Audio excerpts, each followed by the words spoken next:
di magia con Claudio Borghi Aquilini.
Antonino, a te la linea.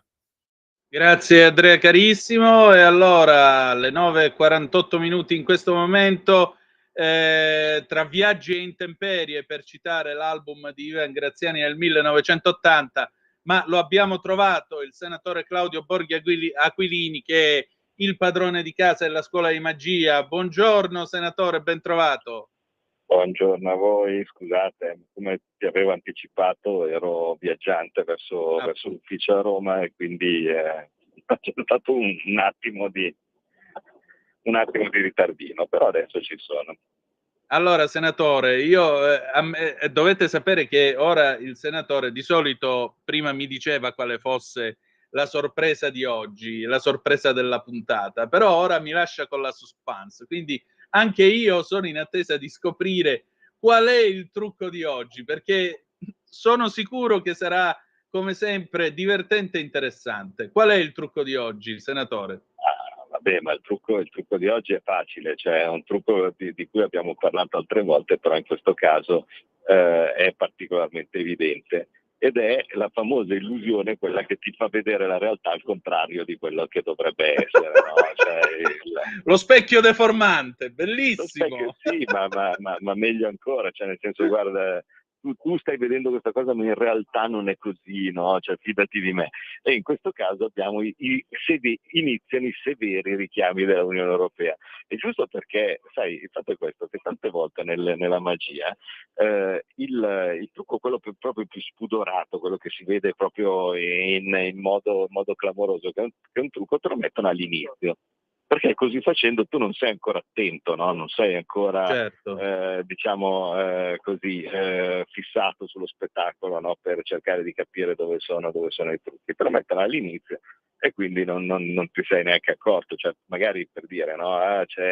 Adesso scegliamo uno per il pubblico, intanto che ti dicono adesso scegliamo uno per il pubblico, ti stanno inserendo dentro delle cose in mezzo alle sedie, no? E similari, così poi dopo tu non ti accorgi di quello che succederà dopo.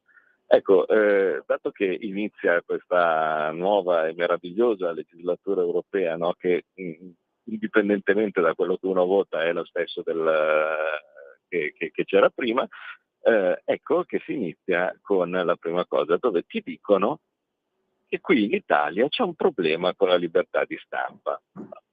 Invece c'è un problema con la libertà di stampa perché niente, il governo controlla tutto lui, no? E quindi tu normalmente, secondo questa deformazione della realtà, no? Appunto, così spudorata che poi magari uno ci crede, vai in edicola, compra, non so, il Corriere, la Repubblica, no? Così questo tipo, e dice Salvini bravissimo, il governo di centrodestra è il migliore possibile, la Meloni eccezionale, no? Tutto perfetto. E ti viene qualche dubbio, no? E dici ma non mi sembra che sia proprio così, no? La cosa, come può essere? E allora dice vabbè, ma in realtà il controllo è anche per le televisioni, e anche qui tu dici ma caspita, allora ti aspetti, no, che quando tu accendi la televisione ci sia la Gruber che dice che la Lega è un partito di ottimi amministratori del territorio, che alla fine è vicino ai cittadini, no? Così di questo tipo, che Salvini sta facendo il possibile per rimettere in moto le opere pubbliche sulle infrastrutture, che Salva Casa è una legge che effettivamente in tantissimi aspettavano, no? Perché in una maniera o nell'altra quelle piccole irregolarità e così via erano una cosa che davano fastidio a un sacco di gente, che meno male che il governo l'ha fatto. E insomma, sono tante le cose che uno potrebbe dire, no? Per avere un certo tipo di informazioni. Invece, a un certo punto, se qualora uno volesse essere scettico, no? E dicesse, ma eppure no, c'è l'Unione Europea e l'Unione Europea mica può dire balle, no? Sono proprio bravi, quindi l'Unione Europea sicuramente non mente. Dice che il governo, ci sono dei problemi dello Stato di diritto in Italia perché il governo domina l'informazione. Dice, oh, perché? Allora le possibilità sono solo due. O dice delle cretinate l'Unione Europea, perché io apro Repubblica e dice Salvini delinquente, tutti quelli di centrodestra, un miracolo che non siano in galera. Quando c'era Prodi si stava benissimo, quando c'era Monti sì che eravamo al sicuro, eravamo a posto. Quando c'era Draghi non ti dico. Il fatto che prendono Il fascismo, un senatore, il fascismo. sì, no, Vede, ma lei quando lo prendo, sottovaluta, quindi no, fascista ma pure lei. sottovalutiamo Ecco qua. fascismo ovunque. Ah, sì, sì, sì. Pure io, fascisti tutti. Fascismo da tutte le parti. Governatori arrestati fino a che non si dimettono, no? Così questo tipo va benissimo, perché sicuramente saranno colpevoli, lo diceva anche Davigo, e a quel punto tu dici, ma mi sembra un po' curiosa, ecco, come situazione. Quindi o l'Unione Europea mi dice delle balle, oppure è un po' matto il governo, che controllando in modo così capillare, no, l'informazione, decide questa astuta tattica di farsi parlare male apposta, no? Cioè, quindi in realtà tutta la nostra stampa, tutta la nostra televisione dà addosso al governo mentendo, prodando, lodando il PD dalla mattina alla sera, il 5 Stelle, perché in realtà è un'astuta tattica psicologica, no, da parte del governo, che evidentemente preferisce farsi parlare male. È evidente, Allora, mi sembra geniale. In realtà probabilmente non è così, cioè non siamo ancora arrivati al genio della psicologia inversa, no? Dove ci facciamo parlare male perché così facendo risultiamo più simpatici, e è molto più probabile invece che l'Unione Europea dica no. E il fatto che a seconda di quello che è il governo in Unione Europea comincino delle reazioni spropositate in merito appunto allo Stato di diritto, tutte queste cose qua che sono del tutto valide, fa capire che c'è, forse anche a chi non ha ancora capito, che c'è qualcosa che non quadra all'interno del sistema dell'Unione Europea. Perché avete un motivo abbastanza semplice. Voi immaginate come sarebbe una reazione in Italia se, dato che adesso c'è il governo il centrodestra, dicesse, guarda, facciamo così, dobbiamo decidere il budget per la sanità. Tu, Toscana, chi è che governa? Governa il PD, Male. Cos'è il tuo budget? 100, niente, da domani 50. Tu invece Abruzzo, cos'è che hai fatto? Invece dice il centrodestra. Bravo Abruzzo, bene, doppio. È fuori la rivoluzione, no? Perché uno dice, Certo. ma che cazzo è? Cioè, non è che si può dare dal punto di vista del governo dei servizi diversi a seconda di quello che uno vota, no? Perché sennò altrimenti insomma c'è qualche piccolo problema. Invece nell'Unione Europea questa roba qua comincia esattamente con i sistemi dello Stato di diritto. Non so se vi ricordate la scorsa legislatura quando c'erano dei problemi con lo Stato di diritto in Polonia. Sì. Perché c'era il partito PiS, no, che aveva nel suo programma di governo che bisognava sistemare, dare un attimo un giro di vite a un eccessiva protagonismo della magistratura, no? Vi ricorda qualcosa? No?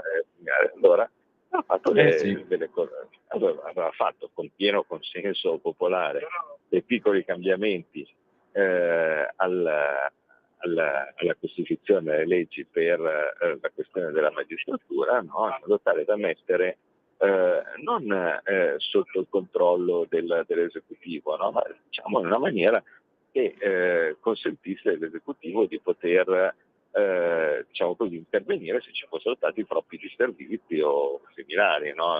In modo tale da poter dire, dato che il mio popolo mi giudica e mi vota anche su com'è l'andamento della giustizia, forse devo poter avere la possibilità di dire la mia, no? Perché sennò altrimenti, ed è una cosa che forse dovremmo pensare anche noi, no? Perché io penso che quando a un certo punto c'è un cittadino che vede che per una causa ci sono 10 anni, gli girano i coglioni, non è che pensa è colpa della magistratura, è colpa del governo, no? Cioè, lo Stato non funziona niente. Peccato però che ovviamente il governo non ci possa fare niente, no? sulla magistratura.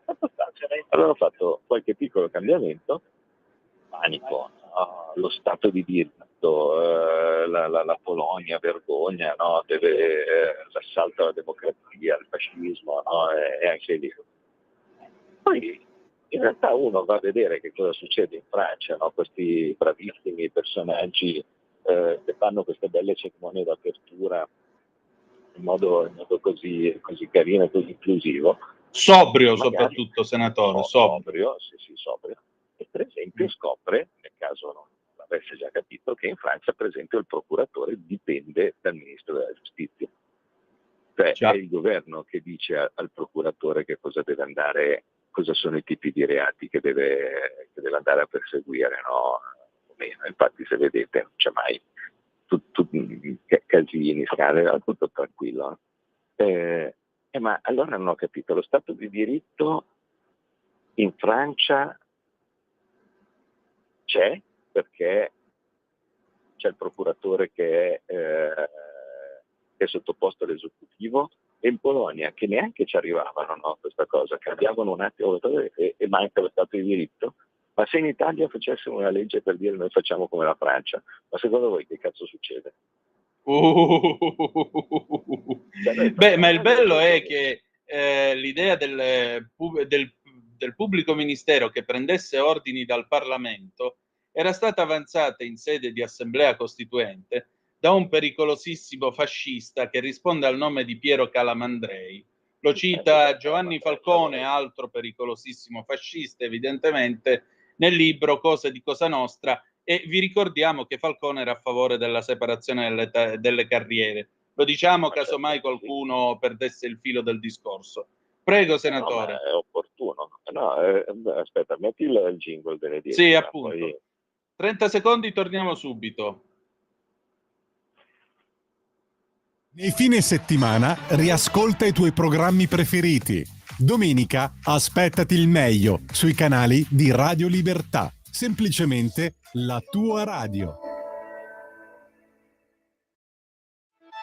Stai ascoltando Radio Libertà, la tua voce libera, senza filtri né censure, la tua radio.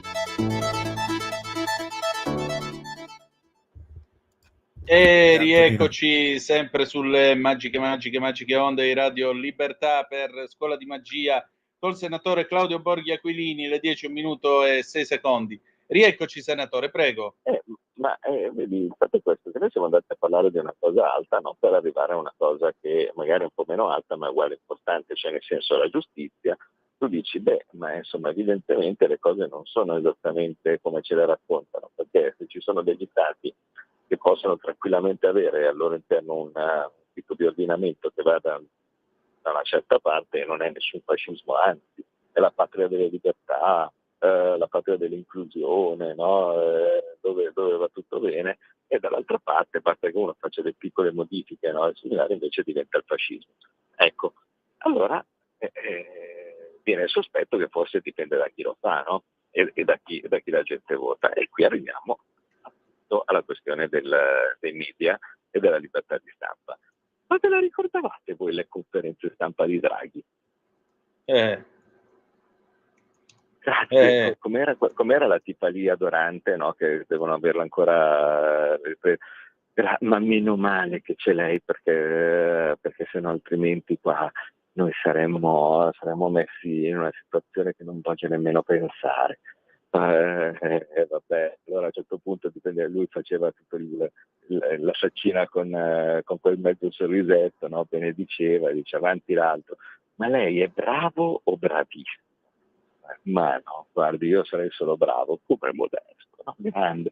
Ma lei è il miglior presidente del Consiglio degli ultimi 5.000 anni, oppure si può andare ancora più indietro? No, mi accontento degli ultimi 5.000 anni. Ecco, sembra un film di Renato Pozzetto e invece è realtà. Questo è il dramma. Ma certo che era realtà, no? Ecco lì che diamine succedeva, no? alla libertà di stampa. Ma quando c'erano i 5 Stelle che avevano sequestrato Rai 1 e l'avevano fatta diventare Rai Pechino, ma ve lo ricordate? Già. Ancora un po' c'erano le marce, quelle da fuori da Canton, no? Ton, ton, ton, ton, ton, ton, cioè, ogni volta. Ma lì non c'erano problemi, no? Perché in realtà non erano fascisti, no? A dire. Ma l'occupazione totale di tutti i talk show che esiste su tutti i canali, inclusi quelli di Canale 5, perché lì è una cosa incredibile, no? Cioè Berlusconi, col fatto che aveva paura anche lui, no, di essere messo di mezzo con questi argomenti, aveva lasciato che in realtà tutti facessero sulle sue televisioni, tutti facessero un po' il cavolo che volevano. E al di là di qualche riserva indiana, no, i vari poveri Giordano, che oltretutto è sempre a rischio chiusura, no, e cose di quel tipo, Sì. tu trovi la Lucia Annunziata, la Lilli Gruber, c'era Santoro, c'era il Propaganda Live, la Mirta Merlino, la Tiziana Panella, da tutte le televisioni. Uno accende la televisione e trova solo roba PD. E però questo è un Fabio paese nel Fazio, quale il governo ha il che potere sulla stampa, senatore. veramente non ho parole, no? E poi sembra che il fatto che ci sia il governo che nomini con molta fatica, devo dire, i vertici della RAI, come si è sempre fatto, no? Cioè non è che c'è diversità rispetto alle cose, perché altrimenti, e anche qui arriviamo al trucco, bisogna dire: se tu sei del PD puoi eleggere quel cazzo che vuoi, no?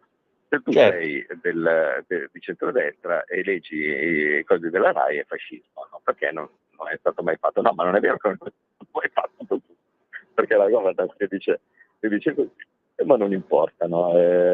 Tu te la becchi così. Dove a un certo punto l'hanno nominato come presidente del Galantuomo, come Marcello Boa, che lui è un esperto di spin doctoring, e quindi l'unica cosa è di te. Sì, ora un pochino, in maniera un po' incerta, senatore. Ma, Sentiamo. Sì, ecco, ora meglio. Dica, stava dicendo. No, dico del povero Foa, che è un esperto di spin doctoring, che avevo voluto come presidente. Lui in realtà non si ricorda a memoria d'uomo nessun tipo di forzatura che aveva pensato o voluto fare, eppure così. Cioè adesso noi abbiamo il fascismo e ce lo dice Europa, e il prossimo passo sarà, e dove ci sarà, a questo punto bisogna vedere se decidono di rimanere nel trucco di magia, che è quello che non si vede, oppure se decidono di essere ancora più sfacciati e andare avanti con le cose che si vedono, anche se non diverte più il pubblico. sarà con la legge di bilancio, perché la legge di bilancio già cominciano a dire, vabbè, voi gruppetto di paesi siete in deficit, in procedura di deficit eccessivo, no? Per cui cominciate già a portarvi avanti, tu devi tagliare 15, tu devi tagliare 12 e così via. Vediamo cosa fa la Francia. Perché dato che la Francia non è che sono messi benissimo, faccio notare che il governo non l'hanno ancora fatto, no? Non si sa neanche bene chi lo farà e come lo farà, come maggioranza. E in ogni caso, qualsiasi devono fare, è un po' difficile che prendano da qui fino al 27, no? Quando ci saranno le elezioni, quelle che contano, vale a dire quelle presidenziali, e ci arrivino il sistema Monti, no? Tagli, tasse, così, che pure è una delle maniere che gli servirebbero per pareggiare la bilancia commerciale, così provano un po' cosa abbiamo provato noi. Comunque non la vedo realistica. Sì, mi risulta che già quelli che hanno lasciato fuori dalla sinistra dicono che vogliono fare una legge per abolire la riforma. Mi sa che il telefono non ci sta assistendo in questo momento. Andrea, prova a richiamare il senatore Borghi, per favore. Intanto direi che possiamo anche eventualmente prendere qualche telefonata, 029294 7222, sono le 10, 8 minuti e 11 secondi in questo momento, mentre andiamo in onda con Scuola di Magia qui sulle magiche onde di Radio Libertà. Poi alle 10:30 ci sarà, lo sapete, l'immenso Pigi Pellegrin con Oltre la Pagina, alle 13 Semivarin, il grande Semivarin con Potere al Popolo, e stasera c'è lui, Pier Vittorio, per il filo diretto, quindi sarà una grande serata, Tonino.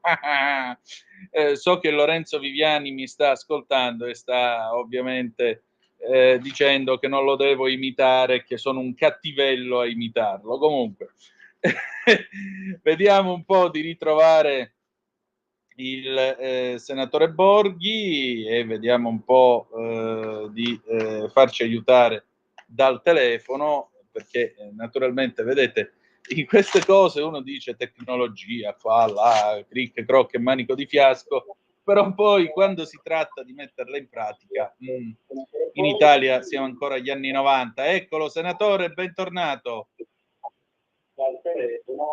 Rieccoci. Pronto? Senatore, c'è? Un attimo, lo ricollego. Sì, grazie. Vediamo un po' che cosa riescono a fare le magie. Anche questa è una scuola di magia, come vedete.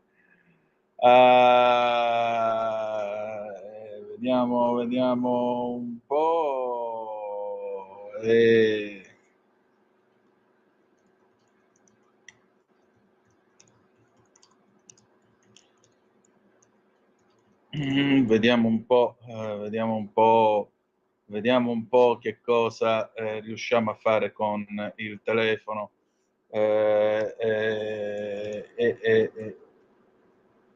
Purtroppo quando le comunicazioni non funzionano, questo è il momento in cui la radio un pochettino si inceppa, perché chiaramente, essendo la nostra una radio parlata. Rieccoci, senatore, c'è? Eccoci, sì, ci sono. Ma sai, Roma è una città antica e io, che sono peraltro in ottima compagnia, perché sono qua con, nello stesso taxi con il senatore Garavaglia e la senatrice Murelli. Buongiorno a entrambi. Però a un certo punto, quando sei in un punto dove magari ci sono dei muri millenari, no, da una parte e dall'altra, c'è un motivo per cui sono in piedi da 1000 anni, no? Perché evidentemente sono spesso e quindi non si sente, e allora bisogna va giù la comunicazione, e quindi adesso dovrebbe essere messo meglio. Perfetto. Senta, senatore, ma l'autovelox, ma quanto ci abbiamo goduto tutti quanti per l'intervento della Procura di Cosenza? autovelox in realtà sono strumenti, anche qui, se devo dire, no, fra tutte le varie cose che della società fino adesso costruita dalla sinistra, è un altro strumento di vessazione classista, perché se tu sei il ricco con la Tesla oppure con la macchina moderna di questo tipo, c'hai un mega navigatore che ti dice con 15 minuti di anticipo quando ci sarà l'autovelox, e tra l'altro qui c'è un'altra galleria, Dio buono, quella del... Mi sentite? Sì, la sentiamo. No, perché c'è tra l'altro la galleria quella del Vaticano, no? Oltretutto, quindi non posso neanche dire Dio buono.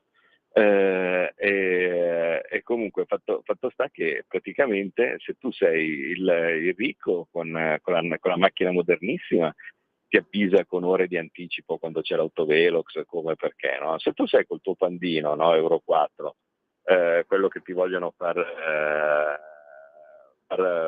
buttare via perché dice che inquini, no? Io ogni tanto metto assieme di fianco l'Etna quando fa la nube, no, di gas, e dico, ecco, quante panda ci vogliono per fare un quarto dell'eruzione dell'Etna.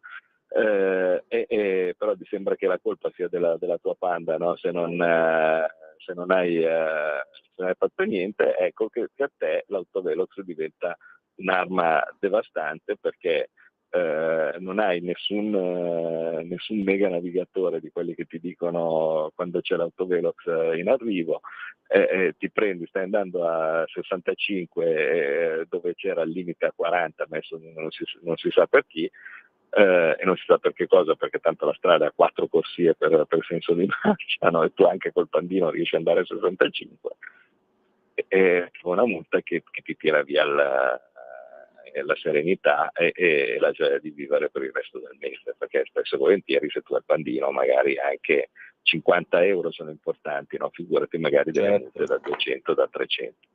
E quindi in realtà è tutto un sistema così congegnato, un sistema, mi verrebbe a dire Beppe Sala, no? Dove se tu sei ricco nel centro di Milano con l'attico, la vita ti ride, no? E tutte le cose sono fatte a misura tua.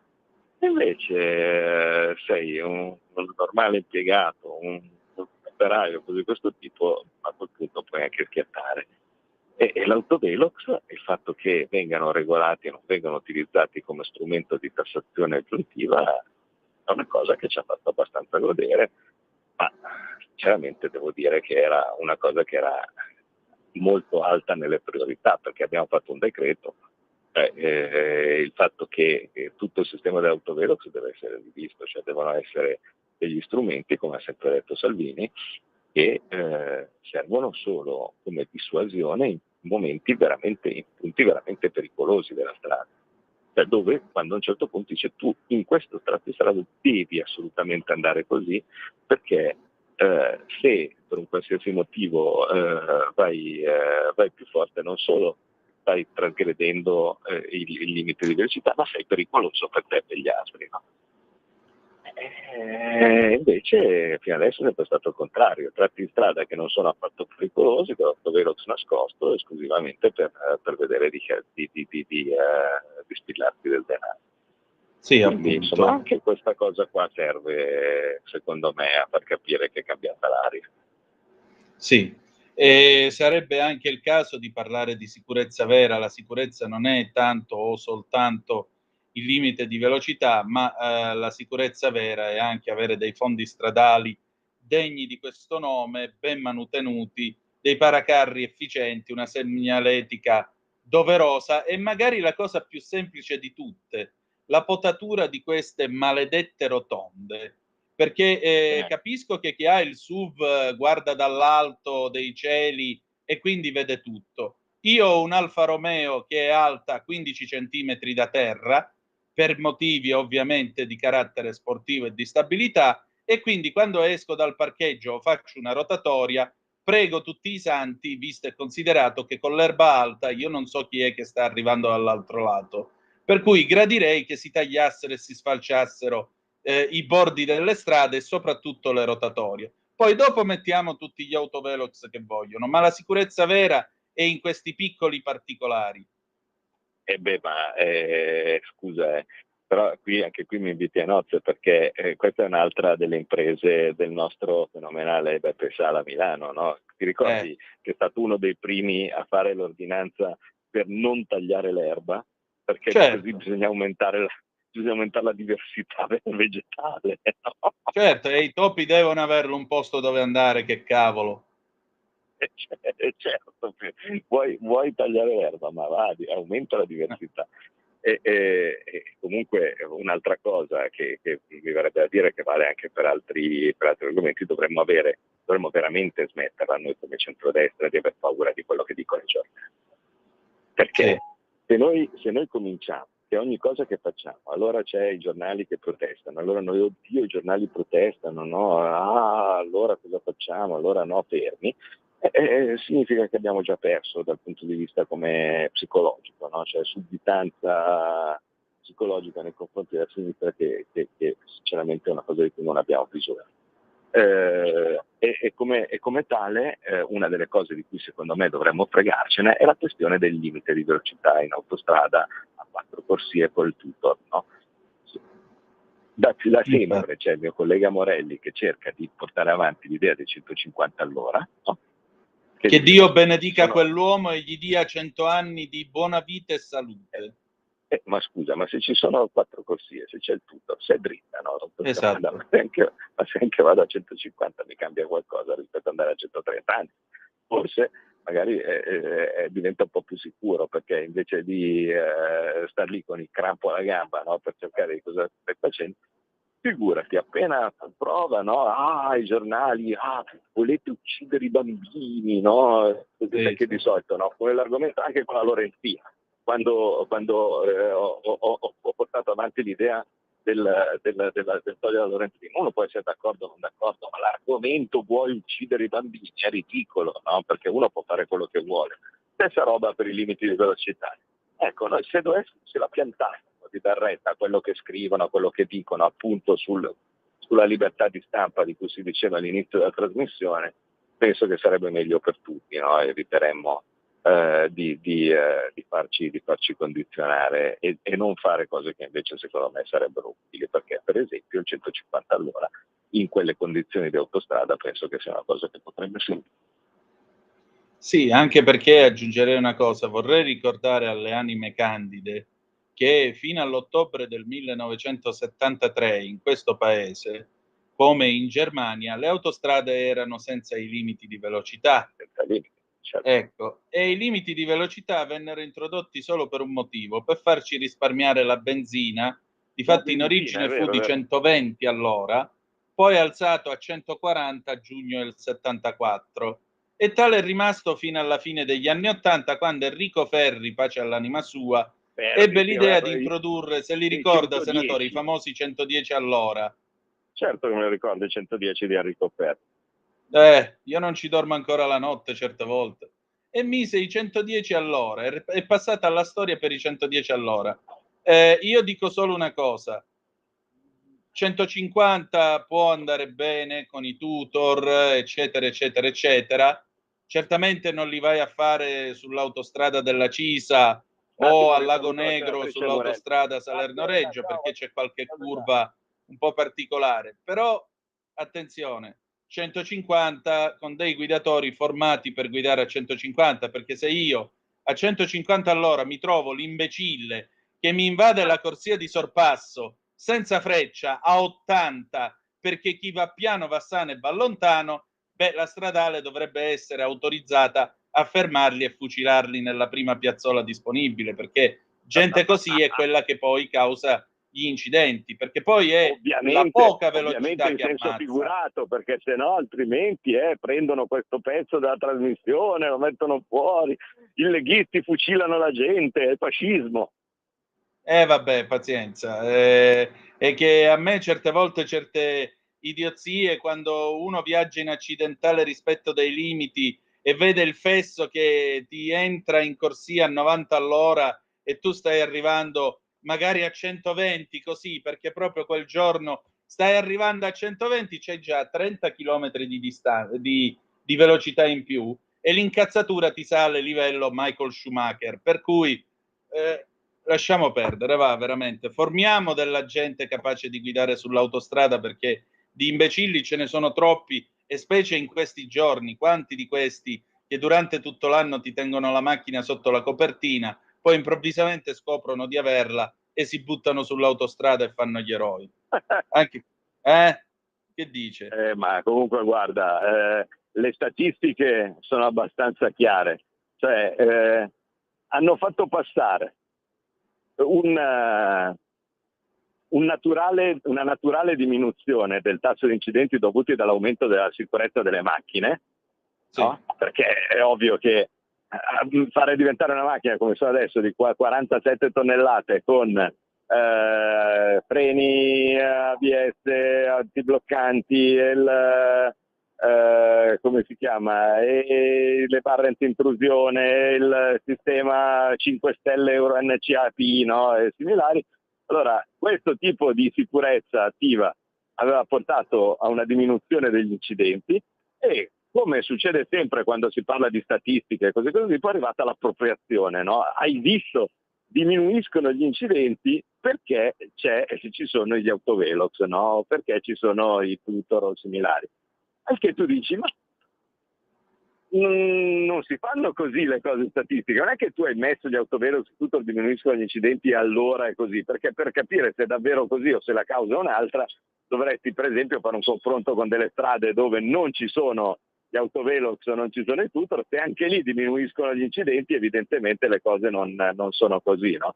No, Infatti. ma figurati, siamo sempre stati seppelliti da statistiche che ci dicevano che diminuivano progressivamente gli incidenti, no? E similari. Va bene. Adesso però c'è un nuovo fenomeno. Cazzo, vigliacca, ci sono gli incidenti che aumentano da un po'. Perché? Ma anche qui ci vorrà il genio della lampada, no? Per capire perché stavano aumentando gli incidenti. Perché la gente spippola col telefonino. Infatti. Da quando hanno cominciato ovviamente tutti a spippolare sul telefonino in modo assolutamente compulsivo e quindi non puoi fare a meno del messaggio su Facebook perché o della foto della pasta asciutta, no? Su Instagram, perché sennò chissà che cosa succede. A un certo punto hanno cominciato a aumentare gli incidenti e ma va, no? Però ovviamente dico, aumentano gli incidenti e quindi bisogna fare un giro di vite ulteriore, no? Certo, Io come non ce la no. faccio più veramente. La manipolazione di qualsiasi tipo di informazione, di qualsiasi cosa, cioè se si mantenessero i dati, credo che tutti avremmo un modo anche più decente, no, di poter valutare che tipo di informazione abbiamo e che tipo di decisioni prendono i decisori politici, cioè se abbiamo ragione noi o se hanno ragione invece quelli che vorrebbero metterci altro che il 110, cioè il 50, il 40, il 40 in città, no? Vi ricordate? Il 30 in città, no? Zona 30, no? A Bologna e similari. Invece purtroppo io penso che uno dei grandi mali attuali sia la disinformazione data da un sistema della stampa, e torniamo sempre al punto di partenza, che è in mano a un gruppo di potere che non siamo noi e che utilizza questo monopolio che ha dell'informazione per far passare delle verità che verità non sono. Cioè, sono riusciti a farci credere che era una cosa geniale prendere e rimanere chiusi in casa, unici al mondo, durante il lockdown, e tu dall'altra parte avevi gli svedesi a Stoccolma, quindi non nelle brughiere desolate, che erano ancora tutti lì belli tranquilli a prendersi il loro caffè al bar e non succedeva un tubo rispetto a noi che eravamo a cantare dalle finestre, no? E però, cioè, se ci fosse una stampa e un'informazione normale, lo presentava quantomeno come una curiosità. Dice, è strano che una cosa così estrema che avrebbe dovuto salvarci le vite a tutti in realtà sta producendo dei risultati che sono peggiori rispetto a quelli che invece in Svezia non hanno niente di tutto ciò. Però invece così non è, quindi la fatica è tripla, perché io come legislatore devo avere a che fare con 100.000 persone che gridano che ammazzo la gente qualsiasi cosa faccia, no? Cioè, se io faccio un emendamento che dice che la maniglia deve essere un pochettino delle valigie, deve essere un pochettino più larga, no? E ammazzo i bambini, perché tanto ormai la sinistra fa così, no? Qualsiasi cosa tu pensi di fare, ammazzi i bambini. Poi diventa un po' difficile, no? Perché riesco persino a farti credere che quella non era l'ultima cena alla cerimonia d'apertura. Infatti, questa è la cosa ancora più ridicola di questa vicenda. Era il banchetto degli dei, no? Era Gargantua e Pantagruele. Ma c'è il vecchio sistema che dice: ma scusa, se sembra una papera, se starnazza come una papera e se cammina come una papera, direi che è una papera, no? No, appunto. No, non capiamo. E quindi vabbè, pazienza, contenti loro, contenti tutti, che dobbiamo fare? Ne prendiamo atto. Intanto sono arrivato in quel del Senato e saluto tutti gli ascoltatori e spero di non averli fatti arrabbiare troppo. Credo proprio di no. Senatore, allora un saluto a lei e anche ai suoi compagni di Tassì. E niente, la prossima settimana troverà Giulio Cainarca al mio posto, se continuerà anche ad agosto con Scuola di Magia, se no ci si ritrova a settembre. Prossima sarà l'ultima, credo, quindi va bene. Benissimo. Allora, grazie per questo cammino fatto insieme questo mese di luglio e al piacere di sentirci presto. Grazie mille anche a te, ciao, arrivederci, saluti a tutti. Grazie, noi chiudiamo qua, adesso PG Pellegrin con Oltre la pagina, poi vi ripeto Semivarin per Potere al Popolo dalle 13 alle 15 e poi stasera il filo diretto con Pier Vittorio Scimia. Grazie per essere stati con noi e ricordate che the best is yet to come, il meglio deve ancora venire. Vi ha parlato Antonino Danna, buongiorno.